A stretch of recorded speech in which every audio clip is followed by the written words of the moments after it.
नमो किंचन विद्याय निवृत्त गुणवृत्तये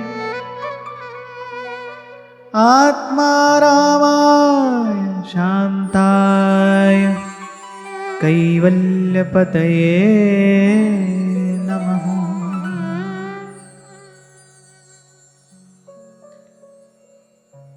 तो इस प्रकार श्री कृष्ण की अनेक अनेक कृपा करुणा पूरित लीलाओं का स्मरण कर करके प्रेम में, भाव में, आनंद में भरकर, भक्ति रस में भीग कर माता कुंती बार बार अनेक बार प्रणाम कर रही हैं।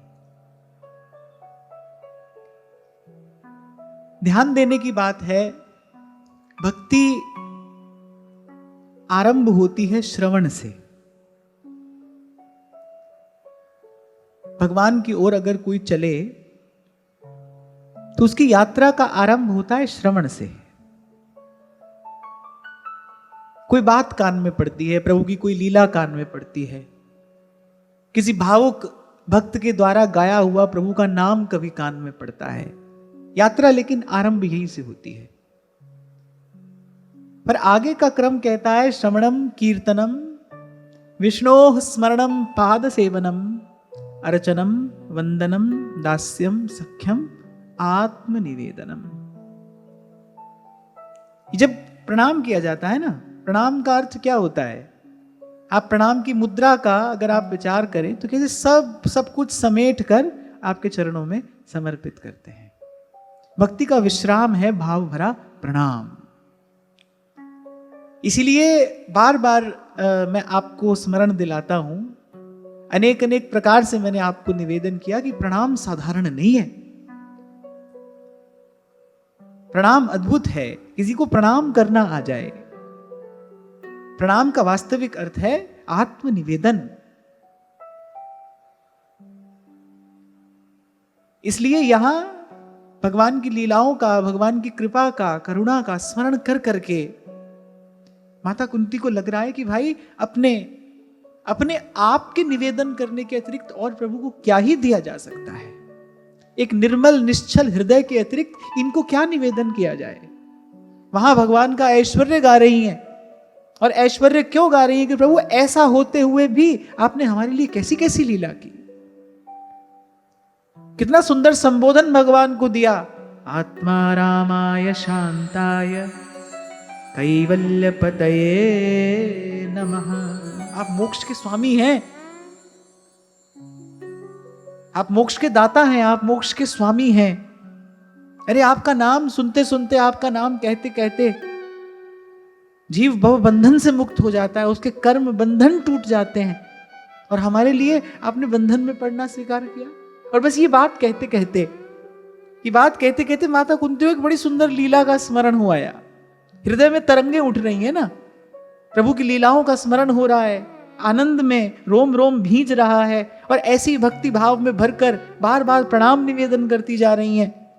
ऐसे ही कुछ कहते कहते एक लीला का स्मरण हो आया। गोप्या ददे त्वयि कृतागसिदाम तावद् याते दशाश्रुकलिलाञ्जन संभ्रमाक्षम् वक्त्रं निनीय भयभावनया स्थितस्य सा मां विमोहयति भीरपि यद्विभेति। मैया को याद आ गया, जैसी बंधन की बात की ना, तो एक बात याद आ गई। और माता कुंती कह रही है कि वो बचपन में एक बार जब आपने फोड़ दिए थे सब दधी के भांड, और यहां से वहां से अनेक अनेक उलाहने आते थे जब आपकी चंचलताओं को। एक दिन मैया ने आवेश में आकर रस्सी से बांध दिया था आपको, और हाथ में छड़ी लेकर मैया खड़ी थी, और आप मैया के भय से भयभीत थर थर कांप रहे थे, आपके नेत्रों से अश्रु प्रवाहित हो रहे थे। और माता कुंती कितने ध्यान से लीला का चिंतन करती हैं, ये उनके शब्द बताते हैं कि आपके नेत्रों से अश्रु धारा प्रवाहित हो रही थी और सुबह सुबह श्रृंगार के समय मैया ने नेत्रों में जो काजल लगाया था ना, वो बह बह कर कपोल कमलों पर आ गया था, कुछ आपके कर कमलों पर लग गया था, आपके हाथ कुछ काजल से काले, आपके गाल कुछ काजल से काले, नेत्रों से बहती आपकी वो अश्रु धारा, थरथर भय के मारे थरथर कांपता आपका वो सुंदर सुकोमल श्रीअंग। जिनकी मात्र भ्रिकुटी के भय से सागर सप्त उबलते देखा। और बिंदु जी इसी छवि का ध्यान करके तो कहते हैं, मां यशोदा के भय से उनको, मां यशोदा के भय से उनको अश्रु बिंदु दृग ढरते देखा। इतने भयभीत हो गए थे कि भय के मारे आपके नेत्रों से अश्रु बह रहे थे। माता कुंती कह रही है, उस छवि का ध्यान करती हूं तो मोहित सी हो जाती हूं। अरे भय आपके नाम से भयभीत हो जाता है। सर्व भय निवारण भगवान का नाम है, सर्व भय निवारण भगवान के चरणों की शरण है, सर्व भय निवारण भगवान का स्मरण है। तेरे सेवक को पहो किच्छ नाही। अरे साधारण भय की तो बात क्या करें, भगवान के भक्त को तो माया और काल का भी भय नहीं होता। भगवान उसे माया और काल के भय से भी मुक्त करते हैं। चतुर दिशा कीन्हो बल अपनो, सिर ऊपर कर तारे ओ, कृपा कटाक्ष अवलोकन कीनो, दास को दुख विदारे ओ। कौन है यहां भाई इस संसार दावानल में पड़ा हुआ, कौन सा ऐसा जीव है जो भगवान की कृपा के बिना निर्भय हो जाए?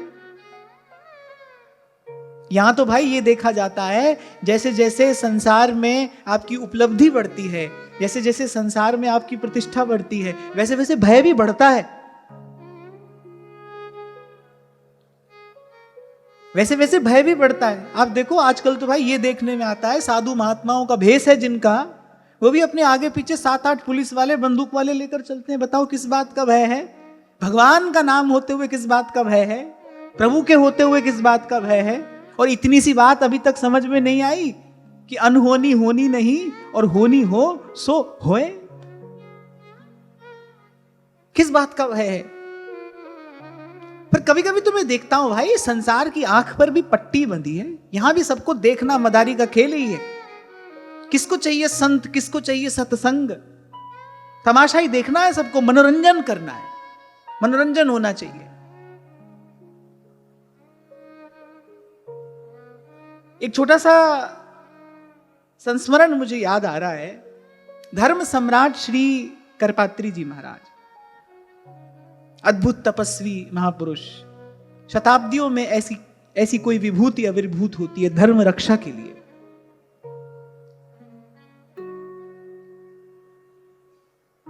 उनको एक बार सरकार ने कहा कि सनातन धर्म की रक्षा के लिए आप अथक परिश्रम कर रहे हैं, पर जो कुछ विरोधी विजातीय तत्व हैं वो किसी प्रकार की कोई ऐसी अनर्थकारी चेष्टा न करें। तो सरकार ने कहा भाई हमारा ऐसा कहना है कि आप सरकार द्वारा सुरक्षा व्यवस्था स्वीकार कर लीजिए, हम आपकी सुरक्षा व्यवस्था करना चाहते हैं, आप सुरक्षा व्यवस्था स्वीकार कर लीजिए। और प्रातः स्मरणीय पूज्य चरण श्री स्वामी जी ने क्या कहा, बोले ये जो मेरे नाम के आगे धर्म सम्राट कहा गया है ना, बोले जब तक मैं धर्म की शरण में हूं, बोले ये तो संतों का और भक्तों का दिया गया एक प्रकार से सम्मान है। मैं इसके विषय में कुछ कहता नहीं, पर वस्तुतः तो मैं धर्म की शरण में रहने वाला हूं। जब तक धर्म की शरण में हूं तब तक मेरा अहित कोई नहीं कर सकता। और बोले जिस दिन ये तमाशा मैं अपने लिए स्वीकार कर लूंगा, उस दिन मैं धार्मिक नहीं रह जाऊंगा। कहां रह जाएगी धर्म की शरण? बात तो कहना बहुत आसान है भाई, बड़ी बड़ी बात करना बड़ा सरल है। जबानी तो हिलती है, क्या होता है? बात बनाने में जाता क्या है? कुछ भी तो नहीं। पर जो वस्तुतः धर्म की शरण में है, जिसको अपने जीवन में भगवत कृपा की अनुभूति है, उसको ये सब नहीं चाहिए। अरे भगवान का भक्त माया और काल से भयभीत नहीं होता। और फिर एक बात तो त्रिकाल सत्य है ना भाई, कर्मा की रेखा न्यारी रे होनी होके रहे रे विधना टारे नाही टरे रे विधना टारे नाही टरे। मुझे बड़ी हंसी आती है, देख लूं कभी मैं ऐसे, कभी ऐसा कोई दृश्य दिख जाए ना, बीच में साधु चल रहा है, आजू बाजू चल रहे हैं सशस्त्र लोग, तो मैंने कहा भाई कौन उठा के ले जाने वाला है इनको? और जो उठा के ले जाने वाला है वो किसी के रोके रुकता नहीं भाई। जो उठा के ले जाने वाला है ना, वो किसी के रोके रुकता नहीं। 1 लाख पुत्र 1.25 लाख नाती और 100 रावण घर दिया नवाती। धूल में पड़ा है, उसको कोई रोने वाला नहीं है। तुलसी बाबा कह रहे रहा न को रोमनी हारा। बोले देखो दशानन की क्या दशा हो रही है, इसको कोई रोने वाला नहीं है। तभी तो कल आपको कह रहा था भाई, एक बात समझ में आ गई, तभी आनंद आ रहा है। एक बात ये समझ में आ गई कि तमाशा हो रहा है, रंगमंच सजा है। कल कोई अपना कर्तव्य दिखा रहा था, आज कोई दिखा रहा है, कल कोई दिखाएगा। इसलिए मैंने कल कहा था इसको बहुत ज्यादा सीरियसली लेने की जरूरत नहीं है, गंभीरता पूर्वक इसको लेने की कोई आवश्यकता नहीं है। गंभीरता पूर्वक करने का तो एक ही काम है, राम सिमर और राम सिमर। माया को संग त्याग हरिजू की शरण लाग। जगत सुख मान मिथ्या झूठो सब साज है।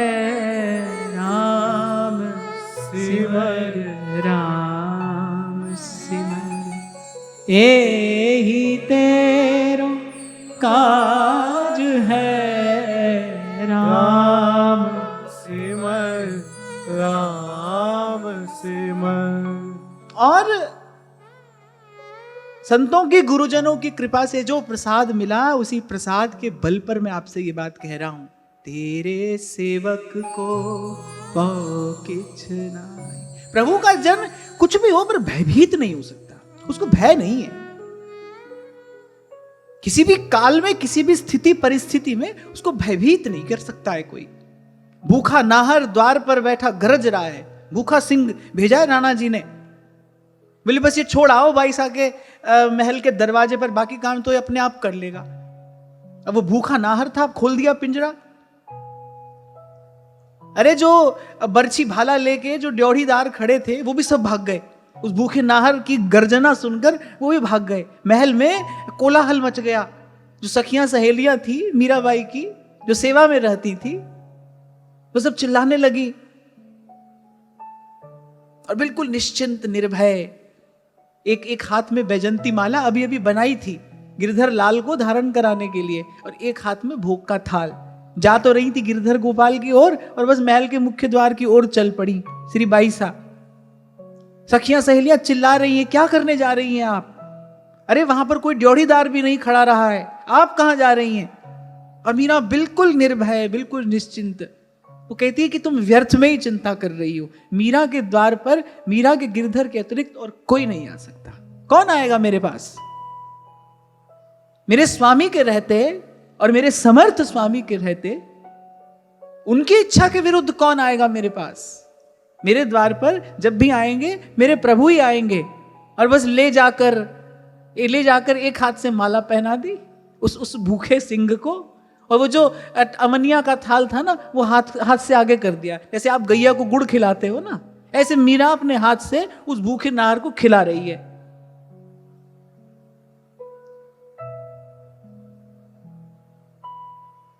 ये भक्ति का प्रसाद है।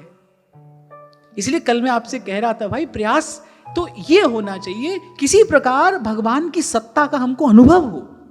आपकी जो अंतरात्मा है, आपकी जो चेतना है, वो इस बात का अनुभव कर ले कि हाँ प्रभु हैं और मेरे संग हैं, मेरे सहाय हैं। मन को चैन तो भाई उससे पहले नहीं मिलने का। कहीं भी दौड़ लो, भाग लो, किसी से भी सर पे हाथ रखा लो, किसी को भी माथे पर बैठा लो, पर जब से अंदर की ये गांठ नहीं खुलेगी, जब तक भीतर का ये अंधकार दूर नहीं होगा, जब तक भीतर विश्वास का दीप नहीं जलेगा, तब तक चैन नहीं पड़ने का है भाई, तब तक चैन नहीं पड़ेगा।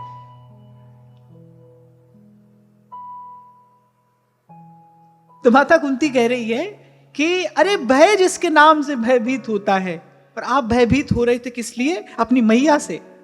मैया हाथ में छड़ी लेकर खड़ी है कि कन्हैया आज मैं तुझे मारूंगी, आप बंधे हैं रज्जू से। हे दामोदर, आपकी उस छवि का ध्यान करके, और माता कुंती कह रही है मैं मोहित हो जाती हूं कि कैसी लीला करते हैं आप। इसीलिए कहा तुम्हारी कृपा ते तुद पछाना। आपकी कृपा के बिना आपकी लीला के रहस्य को कोई नहीं जान सकता, कोई नहीं पहचान सकता। और जैसे मैं कई बार आपको कहता हूं ना भाई, भजन क्यों करना है? क्योंकि गुरु की आज्ञा है, और गुरु की आज्ञा के निवारण का कोई कारण नहीं है। प्राण जाए पर गुरु की आज्ञा का उल्लंघन नहीं, उसका अतिक्रमण, उसकी अवज्ञा नहीं होनी चाहिए। जब सब सप्तऋषि आए माता पार्वती को समझाने बुझाने या परीक्षा लेने, किसने बचाया? उनकी बातों में यदि आ जाती, कैसे मिलते महादेव? किसने लगाए रखा? एक इसी भाव ने, तजऊ नारद करी उपदेशु, आनी कहे सतबार महेशु, आनी कहे सतबार महेश।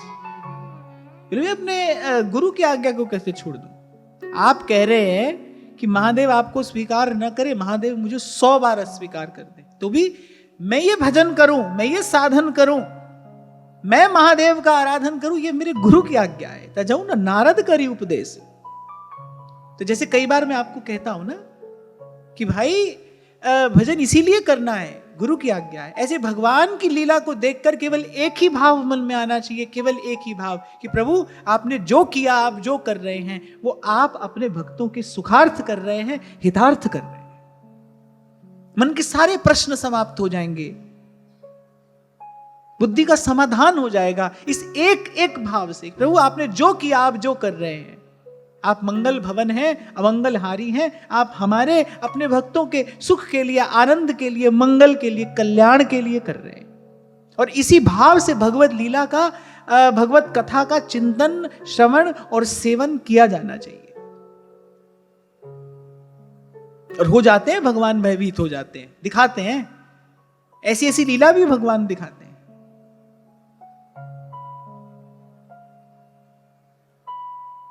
माता तो यहां तक कह रही है कि वो रोने के कारण आपका सारा काजल बह गया था, कपोल काले हो गए आपके।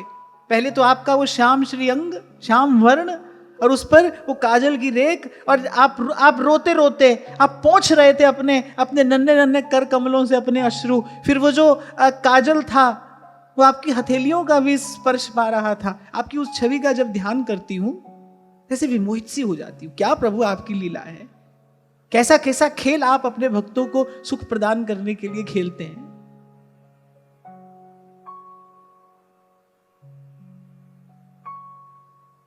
इसके बाद माता ने कहा कि भाई कोई कहता है आप इसलिए आए, कोई कहता है आप इसलिए आए। हमको तो लगता है जो हम जैसे दीनहीन है ना, जो अपने कल्याण के लिए कुछ नहीं कर सकते, जो अपने कल्याण के लिए कोई साधन नहीं कर सकते, आपने ये लीला करके अस्मद आदि जीवों के कल्याण के लिए, भव सिंधु से पार जाने के लिए एक नौका बनाई है। आपकी ये मधुर मधुर लीलाएं हम सुनते हैं, सुन के आप में अनुराग होता है।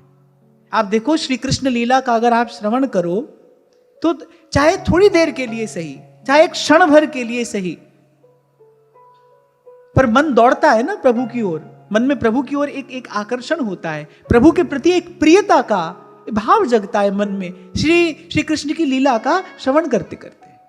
और यदि ये श्रवण सतत किया जाए, यदि ये श्रवण निरंतर किया जाए, यस्याम वै श्रूयमाणायाम कृष्णे परम पुरुषे भक्तिरुत्पद्यते, फिर सुनते सुनते तो भक्ति हो जाती है, और फिर सुनते सुनते भक्ति दृढ़ हो जाती है, और दृढ़ भक्ति ही फिर दृढ़ भक्ति ही रस भक्ति हो जाती है। सेवक जी महाराज ने कहा ना, पहले ऐसी भक्ति करे बहुकाल, भक्ति जब दृढ़ हो जाएगी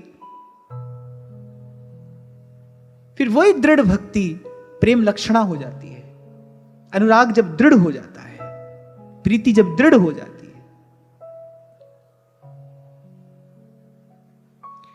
भवेस्मिन् क्लिश्यमानानाम् अविद्या काम कर्मभिः श्रवणस्मरणार्हाणि करिष्यन्निति केचन। बोले अविद्या काम और कर्म से बद्ध संतप्त जो हम जीव हैं, अज्ञान के कारण ही कामना है। हमको लगता है भाई यहां से सुख मिलेगा, वहां से सुख मिलेगा। इन सब कामनाओं के मूल में क्या है? अज्ञान है, अविद्या है। सब रोगों का मूल तो अविद्या है, अज्ञान है। इसी कारण हम ये बद्ध, हम संतप्त जो जीव हैं, और बंधा व्यक्ति, अब किसी जिसके हाथ बंधे हों, पांव बंधे हों, और मैं तो कहता हूं जिसका मन संसार के विषय सुख से बंधा हो, वो बेचारा अपने कल्याण के लिए क्या साधन करेगा? दौड़ दौड़ कर मन उसी विषय सुख का ही तो सेवन करेगा। जाता तो है भगवान के पास, प्रभु के सन्मुख होकर भी मांगता वही संसार का सुख है, क्योंकि मन बंधा है ना संसार की विषय वासना से। मन संसार के विषय से बंधा है, तो जो बद्ध है वो अपने कल्याण के लिए क्या साधन करेगा? मैं कई बार आपसे एक बात कहता हूं ना भाई, जिसके हाथ बंधे हैं उसको कौन खोलेगा? जो स्वतंत्र है वही तो आकर खोलेगा ना। और गोस्वामी जी कह रहे हैं, पर बस जीव स्वबस भगवंता, परवस जीव स्वबस भगवंता, जीव अनेक एक श्रीकंता। परवश का अर्थ अर्थात परवश जो दूसरे के वश में हो, दूसरे के अधीन हो। आप देखो, विचार करना, हमारा जो सुख है ना, हम जिसे अपना सुख समझते हैं, एक बार उस भाव, उस विचार के पास जाकर देखना, वो आपको किसी और के ही हाथ में मिलेगा। हमारी जो सुख बुद्धि है वो या तो किसी दूसरे व्यक्ति में है, या किसी दूसरी वस्तु में है, या किसी दूसरे स्थान में है, या किसी दूसरी स्थिति परिस्थिति में है। और ध्रुवदास जी यही तो कहते हैं, सो सुख दुख सम जानिए होए पराए हाथ। तभी तो संत कहते हैं, अरे चाह बुरी सबसे बुरी और चाह नीच में नीच। अरे तू तो पूर्ण ब्रह्म था, जो चाह ना होती बीच। जो किसी से आपने अपनी अपनी डोर बांधी, और फिर भाई ये दुष्चक्र टूटता नहीं है, फिर तो एक के बाद दूसरा, दूसरे के बाद तीसरा। मैं तो कई बार कहता हूं, इस संसार की वासना जो है ना, वो रक्त बीज के जैसी है। वो एक बूंद गिरती है भूमि पर, एक और रक्त बीज उत्पन्न होता है। ऐसे व्यक्ति बंधता ही तो चला जाता है। जहां संबंध बनाया वहां बंधे। मैं तो कई बार ये आश्चर्य करता हूं, प्रभु धन्य हैं आप, और कैसी विचित्र आपकी ये माया है। देखो यहां व्यक्ति बंधन में पड़ता है, मिठाई खिलाता है दूसरे को। क्या हो गया? क्यों लाए हो लड्डू? बोले हमारा संबंध हो गया। ये बड़ी अच्छी बात है। अगर आप आध्यात्म की दृष्टि से देखो, अगर आप परमार्थ की दृष्टि से देखो, चलो व्यवहार की दृष्टि से तो जो हो रहा है सब तमाशा ठीक है, पर अगर आप इसको परमार्थ की दृष्टि से देखो, एक बार विचारो। देखो इसलिए लेकर आए हैं मिठाई, आपका मुंह मीठा करा रहे हैं, हमारा संबंध हो गया है। बड़ी अच्छी बात हुई, एक और बंधन बंध गया। अरे तभी तो संत ने कहा था, देखा नहीं गया, अरे आया था हरि भजन को करी नरक की ठौर। कहां चल दिया? उन्होंने किसी युवक को यह बात नहीं कही थी। जब संत ने रज्जब से कहा ना, अरे रज्जब तू गज्जब क्यों, सिर पे बांधा मोर, आया था हरि भजन को, करी नरक की ठौर। तो ये किसी पुरुष से बात नहीं, कि जीव से कही है। संत की दृष्टि में, उसकी सूक्ष्म दृष्टि में ना तो स्त्री है ना पुरुष है, वो तो जीवात्मा को देख रहा है। अरे तू इस संसार में आया था हरि का भजन करने, कहां चल दिया? पर भाई इस विषय में ज्यादा कुछ कहना नहीं चाहिए। ये माया श्री कृष्ण की, मोयो सब संसार। तभी कभी कभी मैं आपसे कहता हूं भाई हमारे पास ऐसा कोई आशीर्वाद नहीं है, मेरे पास तो नहीं है ऐसी कोई शुभकामना, कोई आशीर्वाद नहीं है, और उसके लिए आवश्यकता भी नहीं है। संसार में लगने के लिए आशीर्वाद नहीं चाहिए संत का भाई, संसार से बचने के लिए संत का आशीर्वाद चाहिए। संत का आशीर्वाद संसार में पढ़ने के लिए नहीं लिया जाता है, संसार से बचने के लिए लिया जाता है। व्यवहार से बचने के लिए साधु का आशीर्वाद लेना चाहिए। पढ़ तो अपने कर्म के बंधन से आप रहे ही हो, जो प्रारब्ध है वो तो आपको धकेल ही रहा है उस तरफ, उसमें किसी का आशीर्वाद क्या करेगा? और मैं तो भाई शब्द का आराधक हूं, मैं तो शब्द से ही भगवान की आराधना करता हूं, और मैं प्रयास करता हूं एक भी शब्द मेरे मुख से मिथ्या ना निकले। मैं तो नहीं कहता कभी कि हाँ भाई बड़ी मंगल कामना, बड़ी शुभकामना, ऐसे रहो वैसे रहो, ना। और पहले कभी कह भी देता था, अब तो बिल्कुल नहीं कहता। अब तो मैं बिल्कुल नहीं कहता, क्योंकि भाई ये तो तुम्हारा प्रारब्ध है, तुम्हें मिल ही रहा है। मेरे शब्द की शक्ति तो आपको यहां से हटाकर प्रभु के चरणों में लगाने के लिए है, उसमें डालने के लिए नहीं है। किसी को भजन करना हो, किसी को साधन करना हो, किसी को जीवन निर्माण करना हो, उसके लिए तो मैं शुभकामना दूं, इसके लिए कोई आवश्यकता नहीं है। ये तो जन्म जन्म से जीव भाई ये पिसे पिसाए को पीस रहा है, और जब तक किसी संत के चरणों में सर्वात्म समर्पण नहीं करेगा तब तक पिसता ही रहेगा। जब तब साधु तारसी और सकल परपंच। संत उद्धार करता है। पर जैसे भगवान ने कहा ना, योगक्षेमम वहाम्यहम, पर किसका? अनन्यास चिंतयन्तो मां ये जनाः पर्युपासते। ऐसे ही जब तक संत के गुरु के चरणों में निष्काम पूर्ण समर्पण नहीं होता तब तक वो 100 कृपा करे भाई। पर अगर आपके पात्र में छिद्र है, वस्तु आ भी जाएगी तो बह जाएगी, रहेगी नहीं।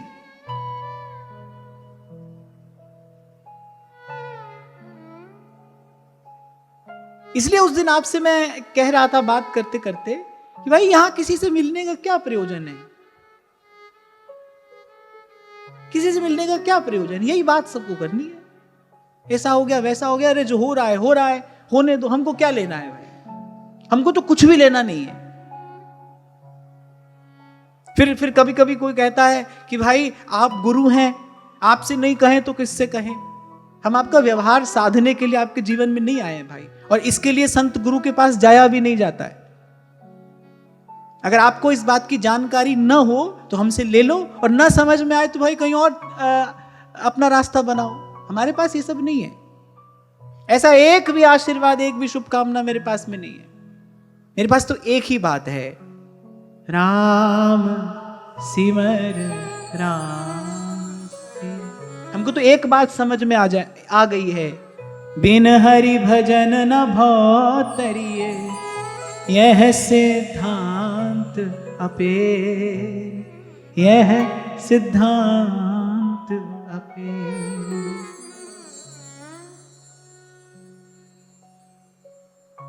और आगे बढ़ने से पहले आपको फिर ये स्मरण दिलाता चलूं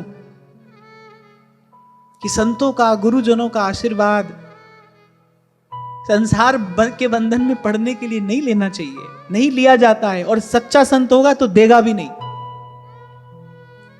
भगवान तो फिर भक्तवांछा कल्पतरु हैं, जाके मांगोगे तो दे दें, हो सकता है। सच्चा साधु हुआ तो नहीं देगा, वो नहीं देगा। क्योंकि संत की दृष्टि में स्त्री पुरुष नहीं है भाई, उसकी दृष्टि में तो जीवात्मा है। उसका उद्धार कैसे हो, उसका कल्याण कैसे हो? खैर मैं तो आपको ऐसे ही बता रहा था कि देखो क्या तमाशा होता है।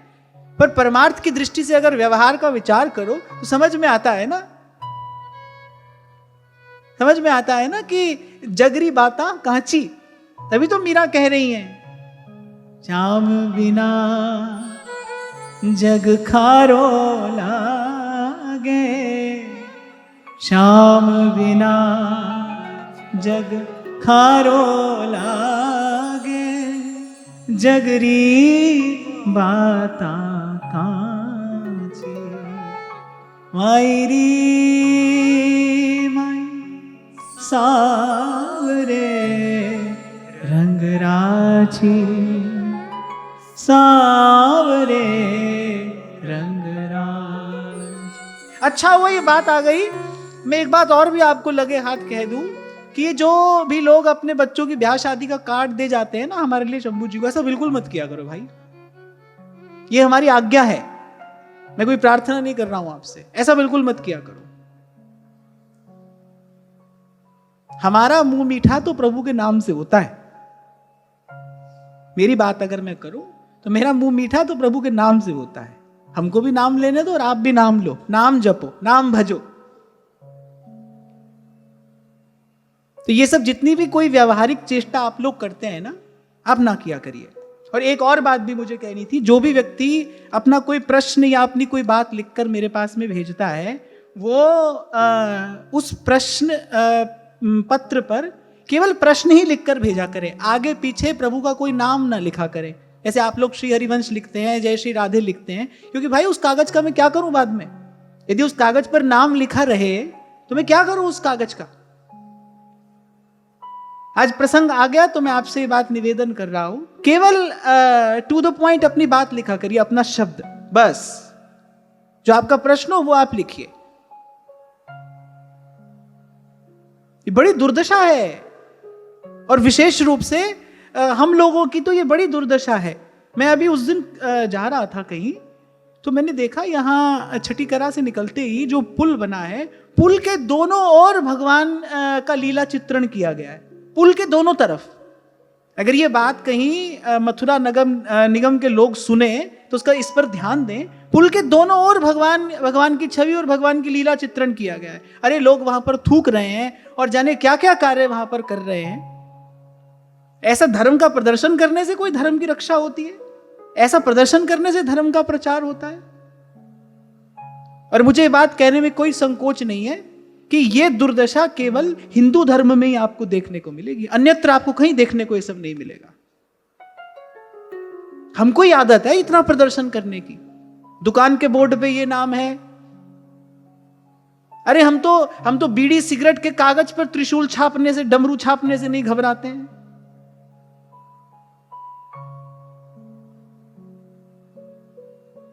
तो प्रसंग आया तो मैं कई बार सोचता था आपसे कहूंगा, पर आज प्रसंग आया तो मैं आपसे कह रहा हूं, अब अपनी बात लिखकर भेजते, केवल आपकी बात हो, आपके घर में विवाह है, कुछ है, ऐसा है, पर भाई हमारे पास ये सब मत लेकर आओ। कुछ भी नहीं, कोई भी बात नहीं, यहां केवल सत्संग की बात हो। मेरे और आपके बीच में केवल सत्संग का संबंध है, केवल प्रभु का संबंध है। इसके अतिरिक्त मेरे पास कहने सुनने के लिए और कुछ नहीं है, कुछ भी नहीं। पहले कभी था तो आपने कह सुन लिया, अब कम से कम इसके बाद कोई ऐसी चेष्टा ना करे, कोई भी नहीं। मेरी अगर शुभकामना है तो वो सभी के लिए है, जो मुझे जानता है उसके लिए भी, जो मुझे नहीं जानता उसके लिए भी है। जो मेरे प्रति आदर रखता है उसके प्रति भी मेरे मन में सद्भाव है। जो किसी कारण से आदर नहीं करता है, मान लो निंदा करता है, खंडन करता है, उसके प्रति भी मेरे मन में सद्भाव ही है, सभी के लिए है। हम तो यही कहेंगे भाई आप भी अधिक व्यवहार से बच के रहो। मैं तो बल्कि आपको भी यही कहूंगा कि आवश्यकता से कम ही होना चाहिए व्यवहार, अधिक नहीं होना चाहिए। लिख लो कागज पर एक बात, इसका कभी अंत नहीं आता है भाई। प्रपंच का बीज केवल पड़ने भर की देर है, फलते फूलते उसको देर नहीं लगती।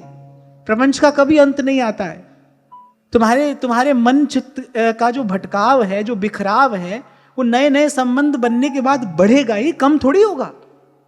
और एक के साथ दूसरा, दूसरे के साथ तीसरा। हाँ, मेरी बात सबको अच्छी नहीं लगेगी, पर सच्ची बात है। मैंने कहा ना, आप ज्ञान के कांच से अगर आप इसको देखोगे ना, इस लेंस से अगर आप इसको देखोगे तो समझ आएगा भाई यही सच्ची बात है। इसी को अविद्या कह रही है माता कुंती यहां। भवेस्मिन् क्लिश्यमानानाम अविद्या काम कर्म भी, यही अविद्या है जो बांधती ही चली जा रही है जीव को। और आश्चर्य क्या है, क्यों भगवान की माया को आश्चर्य कहा गया? क्यों आश्चर्य है? पूरे जीव बंधन में पड़ता है और प्रसन्न होता है, नाचता है, गाता है, उत्सव मनाता है। बंधन में पड़ने का उत्सव मनाता है।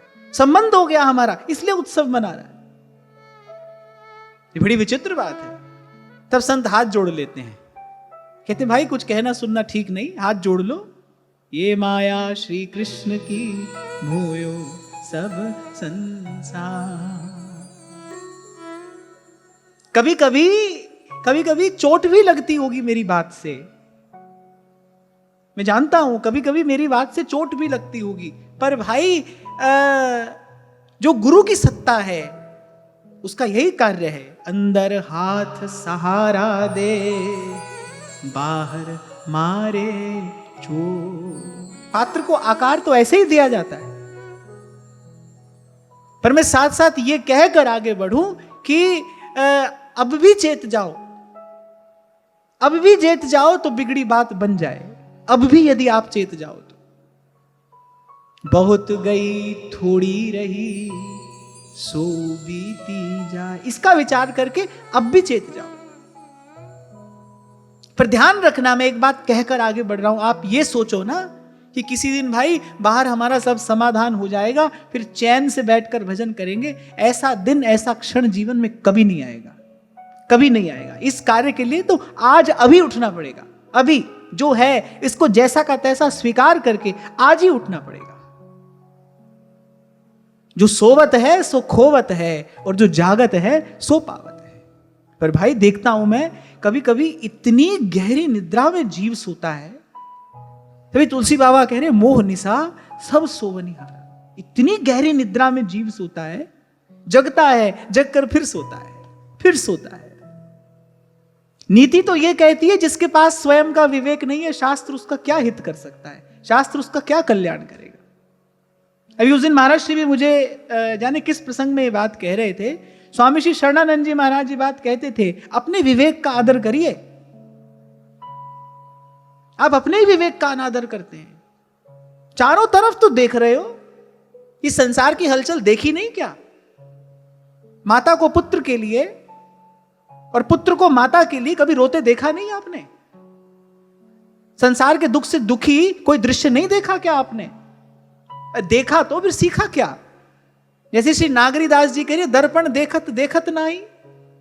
सुबह से लेकर शाम तक दिन में कितनी बार दर्पण के आगे जाते हो, बोले देखकर भी नहीं देखते।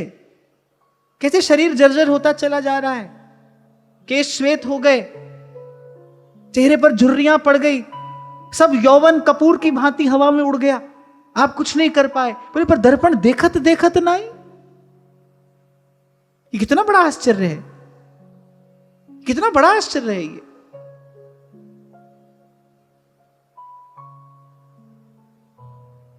तभी आज मैंने आपसे कहा, मैंने कहा ना भाई हमारे पास कोई आप अपनी संसार की व्यवहार की कोई अच्छी बुरी कोई बात लेकर आओ, और ये शादी ब्याह के कार्ड ये तो हमारे पास बिल्कुल मत लेकर आओ, बिल्कुल भी मत लेकर आओ। हमारे पास कोई आशीर्वाद नहीं है आपको देने के लिए। आपका जो होना है वो हो ही रहा है और हो ही जाएगा। मैं अपना शब्द क्यों व्यर्थ करूं? जिस शब्द से मुझे भगवान की आराधना करनी है, जो पुष्प भगवान के चरणों में चढ़ाया जा सकता हो, उसको किसी के पांव तले कुचलने के लिए क्यों छोड़ दूं मैं?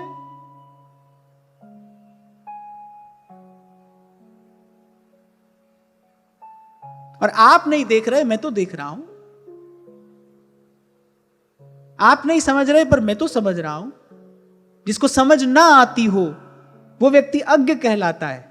उससे यदि कुछ भूल हो जाए तो वो भूल है, पर जो जानता है, जानबूझकर यदि भूल करे तो भूल नहीं, अपराध है। जानबूझकर किया जाने वाला तो अपराध है।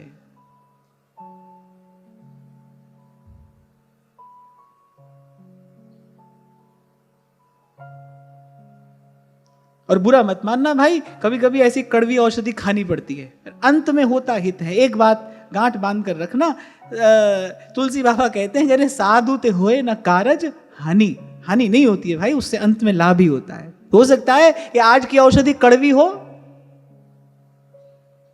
पर होगा इससे हित ही। आप विचार करना, आप स्वयं के, आपके स्वयं के पास बुद्धि है, विवेक है, आप बुद्धि का आदर करते हुए, आप विवेक के आलोक में जो मैंने आज कहा, आप इसका विचार करना, क्या इसमें से कुछ भी अनुचित है?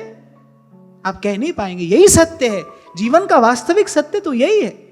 और मैं तो कई बार आपसे कहता हूं, क्यों घबराता है व्यवहार में लिप्त जीव सत्संग में जाने से, संत के पास जाने से क्यों घबराता है? क्योंकि सत्संग उसको दर्पण दिखाता है, और कुरूप व्यक्ति को दर्पण देखना अच्छा नहीं लगता।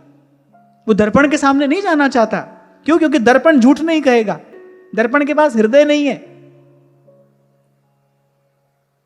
वो तो आपसे सत्य कहेगा। इसलिए कुरूप व्यक्ति भागता है, वो दर्पण के सामने नहीं जाता है, बचता है। वो ऐसे ही जो व्यवहार में लिप्त पड़ा है, वो व्यक्ति संत के पास नहीं जाएगा। यही तो कहते रहते हैं लोग, बोले अभी अभी कहां समय है, अभी तो समय नहीं है, अभी तो मरने की फुर्सत नहीं है, अभी कहां समय है हमारे पास, ऐसे कैसे चले जाएं सब छोड़ के, अब भाई यही हमारा कर्तव्य है। अरे सब एक और रखो ये सब बात, कर्तव्य तो जीवात्मा का एक ही है, हरि का भजन करके पहले अपना कल्याण कर ले, यही कर्तव्य है। और इस विषय में कोई मति भ्रम नहीं रहना चाहिए। ये शास्त्र का भी मत है, यही गुरुजनों की भी आज्ञा है, यही संतों और भक्तों का भी अनुभव है। जीव का एकमात्र कर्तव्य अपना कल्याण करना है, बाकी सब बात उसके बाद में है। अगर नहीं होता तो अल्प सी अवस्था में न निकल जाते शंकराचार्य। हट किया अपनी माता से कि मां तुझे मुझे आज्ञा देनी होगी कि मैं धर्म के कल्याण के लिए ये कार्य करूं, और इसके लिए मुझे जाना होगा। माता ने आज्ञा नहीं दी, भगवान ने लीला की, मगरमच्छ ने पैर पकड़ लिया। शंकराचार्य ने केवल यह दिखाना था कि माता ये शरीर तो मृत्यु का ग्रास है, आज नहीं तो कल समाप्त हो जाएगा, कम से कम इससे मुझे कोई हित का कार्य कर लेने दे मुझे आज्ञा। और माता ने आज्ञा दे दी। कर्तव्य तो एक ही है। जिन संतों की वाणी का आश्रय आधार लेकर आज आप और मैं ये भजन सत्संग का प्रयास कर रहे हैं ना, उन संतों का जीवन देखिए, उन संतों का जीवन देखिए। उन्होंने इसी को धर्म माना है, इसी को कर्तव्य माना है। स्त्री का, पुरुष का धर्म कुछ और हो सकता है, माता और पिता का धर्म कुछ और है, पत्नी पति का धर्म कुछ और है, पर जीवात्मा का धर्म तो यही है कि प्रभु का भजन करके अपना कल्याण करे। और आप कुछ भी बाद में हो, हाँ भाई, अब जिसकी खुद से पहचान ही ना हो, जो अपने आप को शरीर के अतिरिक्त कुछ जानता मानता ही ना हो, जिसके पास इतनी भी बुद्धि ना हो, उसके लिए यह सब बात काम की नहीं है। पहले ही माता कुंती ने कहा, बड़ा सुंदर श्लोक अभी हम चिंतन करके आए, तथा परमहंसानां मुनीनां अमलात्मना भक्ति योग विधानार्थम कथम पश्येमहि स्त्रियः। और जो अमल आत्मा है, जो विमल आत्मा, जो विवेकी जन है, उनके हृदय में अपने भक्ति भाव का सृजन करने के लिए आप लीला करते हैं। सुनते सुनते कान भी पक गए, सुनते सुनते बाल भी पक गए, केस पक गए, सुनते सुनते शरीर जर्जर हो गया। तभी कबीर जी को कहना पड़ा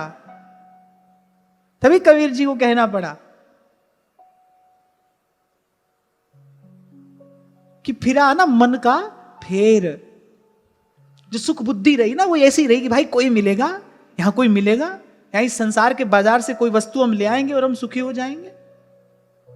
ध्यान रखना, भूलना नहीं, अपने दुख का कारण आप ही हो। इसका समाधान भी आपको ही खोजना पड़ेगा, इसका निवारण भी आपको ही करना पड़ेगा। आदर करिए प्रभु की कृपा का। अगर आपको जीवन में संत मिल गया है, अगर आपको जीवन में गुरु मिल गया है, आपको गुरु के मुख से प्रभु का नाम मिल गया है ना, तो आदर करिए प्रभु की इस कृपा का। बचाइए अपने आप को, इस गर्त में पड़ने से बचाइए। इसलिए मैंने आपको कहा, संतों का आशीर्वाद संसार से बचने के लिए लिया जाता है, संसार में पड़ने की खुशी में नहीं लिया जाता है।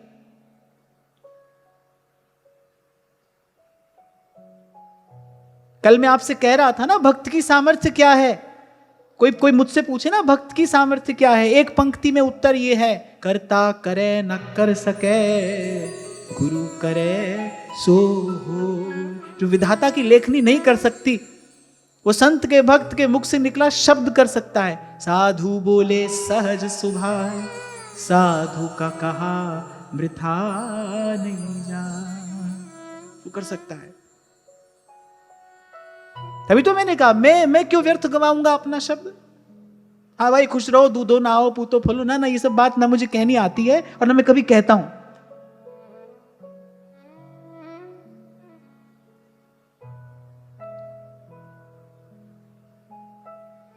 व्यवहार ही तो करना नहीं आता हमको, व्यवहार करना नहीं आता।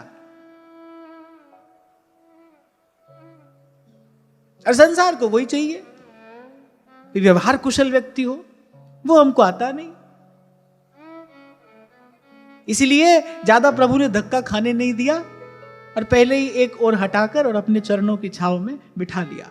कहता था मेरे जर्जर हैं पांव, संभालो प्रभु अपने चरणों की छाव, बिठा लो प्रभु अपने चरणों की छाव।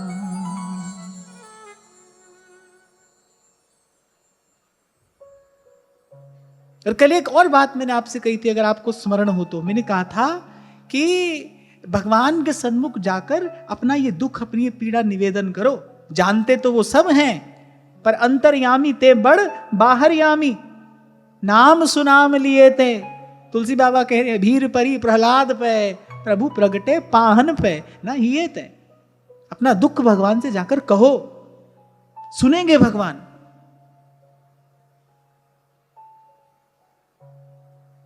और एक वही है भाई, नास्ति भैषज्यमन्यत्र नारायण रसायना। शास्त्र कहता है इस भव बंधन से छूटने के लिए प्रभु का नाम, प्रभु का धाम, प्रभु की लीला कथा, बोले इसके अलावा कोई औषधि नहीं है। भाई समय व्यर्थ मत गंवाते रहो यहां वहां।